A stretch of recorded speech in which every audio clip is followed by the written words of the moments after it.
This video will look at the AO3 Context of Remains by Simon Armitage. Simon Armitage is a pretty well-known poet in the UK, and one of his recent collections was a series of poems called The Not Dead.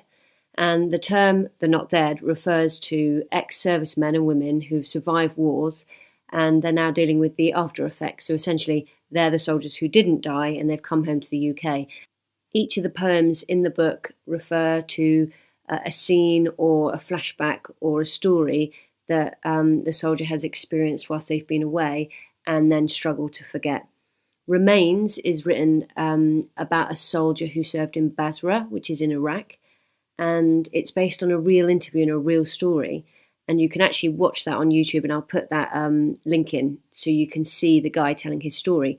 Now, that's one of the reasons that the poem has quite a colloquial tone.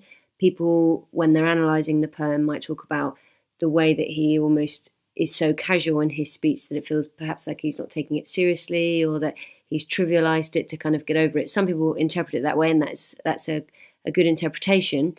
But equally, you can talk about the fact that he's kept the voice real, because he wants us to hear the real voices of these soldiers, because he might argue that perhaps these soldiers don't have a voice and that they come back and they're not dead, and particularly if they've got psychological issues, that not enough is being done to support them, and so he's giving them a voice through these poems. So one of the key contexts is that Simon Armitage is exploring post-traumatic stress, PTSD, post-traumatic stress disorder. This is very, very common, and more it's been recognised in soldiers who have done something as part of their duty, normally a horrific incident involving a killing or them being put in danger, and that the consequences of that is that when they get home, when they're safe, they experience nightmares or panic attacks. Sometimes they experience depression or suicidal tendencies and other mental health issues. He's drawing attention to this through the story of the soldier in Remains, when he talks about things like the blood shadow and his bloody life in my bloody hands. And of course, the most obvious one to show that he's haunted by the things that have happened is when he says, "But I blink."